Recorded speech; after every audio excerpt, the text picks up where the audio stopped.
Elizabeth had settled it that Mr. Darcy would bring his sister to visit her the very day after her reaching Pemberley, and was consequently resolved not to be out of sight of the inn the whole of that morning. But her conclusion was false, for on the very morning after their arrival at Lambton, these visitors came. They had been walking about the place with some of their new friends, and were just returning to the inn to dress themselves for dining with the same family, when the sound of a carriage drew them to a window, and they saw a gentleman and a lady in a curricle driving up the street. Elizabeth, immediately recognizing the livery, guessed what it meant, and imparted no small degree of her surprise to her relations by acquainting them with the honor which she expected. Her uncle and aunt were all amazement, and the embarrassment of her manner as she spoke, joined to the circumstance itself, and many of the circumstances of the preceding day, opened to them a new idea on the business. Nothing had ever suggested it before, but they felt that there was no other way of accounting for such attentions from such a quarter than by supposing a partiality for their niece. While these newly born notions were passing in their heads, the perturbation of Elizabeth's feelings was at every moment increasing. She was quite amazed at her own discomposure, but amongst other causes of disquiet, she dreaded lest the partiality of the brother should have said too much in her favor, and, more than commonly anxious to please, she naturally suspected that every power of pleasing would fail her. She retreated from the window, fearful of being seen, and as she walked up and down the room, endeavoring to compose herself, saw such looks of inquiring surprise in her uncle and aunt as made everything worse. Miss Darcy and her brother appeared, and this formidable introduction took place. With astonishment did Elizabeth see that her new acquaintance was at least as much embarrassed as herself. Since her being at Lambton, she had heard that Miss Darcy was exceedingly proud, but the observation of a very few minutes convinced her that she was only exceedingly shy. She found it difficult to obtain even a word from her beyond a monosyllable. Miss Darcy was tall, and on a larger scale than Elizabeth, and, though little more than 16, her figure was formed, and her appearance womanly and graceful. She was less handsome than her brother, but there was sense and good humor in her face, and her manners were perfectly unassuming and gentle. Elizabeth, who had expected to find in her as acute and unembarrassed an observer as ever Mr. Darcy had been, was much relieved by discerning such different feelings. They had not long been together before Mr. Darcy told her that Bingley was also coming to wait on her, and she had barely time to express her satisfaction and prepare for such a visitor, when Bingley's quick step was heard on the stairs, and in a moment he entered the room. All Elizabeth's anger against him had been long done away, but had she still felt any, it could hardly have stood its ground against the unaffected cordiality with which he expressed himself on seeing her again. He inquired in a friendly, though general way, after her family, and looked and spoke with the same good-humored ease that he had ever done. To Mr. and Mrs. Gardiner he was scarcely a less interesting personage than to herself. They had long wished to see him. The whole party before them, indeed, excited a lively attention. The suspicions which had just arisen of Mr. Darcy and their niece directed their observation towards each with an earnest though guarded inquiry, and they soon drew from those inquiries the full conviction that one of them at least knew what it was to love. Of the lady's sensations they remained a little in doubt, but that the gentleman was overflowing with admiration was evident enough. Elizabeth, on her side, had much to do. She wanted to ascertain the feelings of each of her visitors. She wanted to compose her own, and to make herself agreeable to all, and in the latter object, where she feared most to fail, she was most sure of success. For those to whom she endeavored to give pleasure were prepossessed in her favor. Bingley was ready, Georgiana was eager, and Darcy determined to be pleased.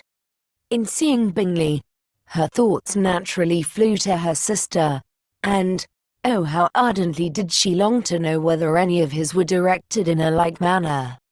Sometimes she could fancy that he talked less than on former occasions, and once or twice pleased herself with the notion that, as he looked at her, he was trying to trace a resemblance. But, though this might be imaginary, she could not be deceived as to his behavior to Miss Darcy, who had been set up as a rival to Jane. No look appeared on either side that spoke particular regard.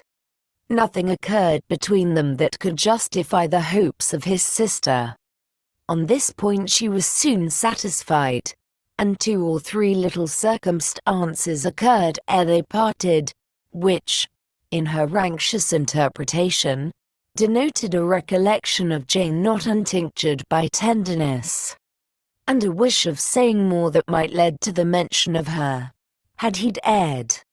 He observed to her, at a moment when the others were talking together, and in a tone which had something of real regret, that it was a very long time since he had had the pleasure of seeing her, and, before she could reply, he added, "It is above 8 months.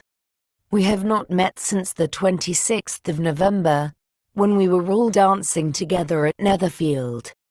Elizabeth was pleased to find his memory so exact, and he afterwards took occasion to ask her, when unattended to by any of the rest, whether all her sisters were at Longbourn. There was not much in the question, nor in the preceding remark, but there was a look and a manner which gave the meaning. It was not often that she could turn her eyes on Mr. Darcy himself, but, whenever she did catch a glimpse, she saw an expression of general complaisance. And in all that he said she heard an accent so removed from hauteur or disdain of his companions, as convinced her that the improvement of manners which she had yesterday witnessed, however temporary its existence might prove, had at least outlived one day. When she saw him thus seeking the acquaintance and courting the good opinion of people with whom any intercourse a few months ago would have been a disgrace, when she saw him thus civil, not only to herself, but to the very relations whom he had openly disdained, and recollected their last lively scene in Hunsford Parsonage, the difference, the change was so great, and struck so forcibly on her mind, that she could hardly restrain her astonishment from being visible. Never, even in the company of his dear friends at Netherfield, or his dignified relations at Rosings, had she seen him so desirous to please, so free from self-consequence or unbending reserve, as now, when no importance could result from the success of his endeavors, and when even the acquaintance of those to whom his attentions were addressed would draw down the ridicule and censure of the ladies both of Netherfield and Rosings. Their visitors stayed with them above half an hour, and when they arose to depart, Mr. Darcy called on his sister to join him in expressing their wish of seeing Mr. and Mrs. Gardiner, and Miss Bennet, to dinner at Pemberley, before they left the country. Miss Darcy, though with the diffidence which marked her little in the habit of giving invitations, readily obeyed. Mrs. Gardiner looked at her niece, desirous of knowing how she, whom the invitation most concerned, felt disposed as to its acceptance, but Elizabeth had turned away her head. Presuming, however, that this studied avoidance spoke rather a momentary embarrassment than any dislike of the proposal, and seeing in her husband, who was fond of society, a perfect willingness to accept it, she ventured to engage for her attendance. and the day after the next was fixed on. Bingley expressed great pleasure in the certainty of seeing Elizabeth again, having still a great deal to say to her, and many inquiries to make after all their Hertfordshire friends. Elizabeth, construing all this into a wish of hearing her speak of her sister, was pleased, and on this account, as well as some others, found herself, when their visitors left them, capable of considering the last half-hour with some satisfaction. Though while it was passing, the enjoyment of it had been little. Eager to be alone, and fearful of inquiries or hints from her uncle and aunt, she stayed with them only long enough to hear their favourable opinion of Bingley, and then hurried away to dress. But she had no reason to fear Mr. and Mrs. Gardiner's curiosity. It was not their wish to force her communication. It was evident that she was much better acquainted with Mr. Darcy than they had before any idea of. It was evident that he was very much in love with her. They saw much to interest, but nothing to justify inquiry. Of Mr. Darcy it was now a matter of anxiety to think well, and, as far as their acquaintance reached, there was no fault to find. They could not be untouched by his politeness, and had they drawn his character from their own feelings and his servant's report, without any reference to any other account, the circle in Hertfordshire to which he was known would not have recognized it for Mr. Darcy. There was now an interest, however, in believing the housekeeper, and they soon became sensible that the authority of a servant who had known him since he was 4 years old, and whose own manners indicated respectability, was not to be hastily rejected. Neither had anything occurred in the intelligence of their Lambton friends that could materially lessen its weight. They had nothing to accuse him of but pride. Pride he probably had, and if not, it would certainly be imputed by the inhabitants of a small market town where the family did not visit. It was acknowledged, however, that he was a liberal man, and did much good among the poor. With respect to Wickham, the travellers soon found that he was not held there in much estimation, for though the chief of his concerns with the son of his patron were imperfectly understood, it was yet a well-known fact that, on his quitting Derbyshire, he had left many debts behind him, which Mr. Darcy afterwards discharged. As for Elizabeth, her thoughts were at Pemberley this evening more than the last, and the evening, though as it passed it seemed long, was not long enough to determine her feelings towards one in that mansion, and she lay awake 2 whole hours endeavouring to make them out. She certainly did not hate him.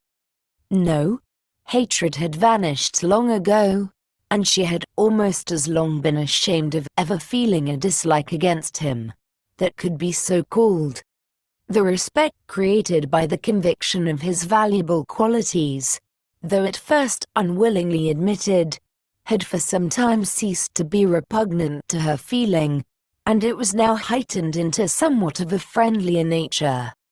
By the testimony so highly in his favour, and bringing forward his disposition in so amiable a light, which yesterday had produced.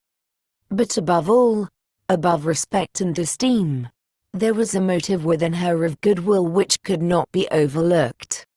It was gratitude, not merely for having once loved her, but for loving her still well enough to forgive all the petulance and acrimony of her manner in rejecting him, and all the unjust accusations accompanying her rejection. He who, she had been persuaded, would avoid her as his greatest enemy, seemed, on this accidental meeting, most eager to preserve the acquaintance, and without any indelicate display of regard, or any peculiarity of manner, where their 2 selves only were concerned, was soliciting the good opinion of her friends, and bent on making her known to his sister. Such a change in a man of so much pride exciting not only astonishment but gratitude. For to love, ardent love, it must be attributed, and as such its impression on her was of a sort to be encouraged, as by no means unpleasing. Though it could not be exactly defined. She respected, she esteemed, she was grateful to him, she felt a real interest in his welfare, and she only wanted to know how far she wished that welfare to depend upon herself, and how far it would be for the happiness of both that she should employ the power, which her fancy told her she still possessed, of bringing on her the renewal of his addresses. It had been settled in the evening between the aunt and the niece, that such a striking civility as Miss Darcy's in coming to see them on the very day of her arrival at Pemberley, for she had reached it only to a late breakfast, ought to be imitated, though it could not be equalled, by some exertion of politeness on their side, and, consequently, that it would be highly expedient to wait on her at Pemberley the following morning. They were, therefore, to go. Elizabeth was pleased, though when she asked herself the reason, she had very little to say in reply. Mr. Gardiner left them soon after breakfast. The fishing scheme had been renewed the day before, and a positive engagement made of his meeting some of the gentlemen at Pemberley before noon.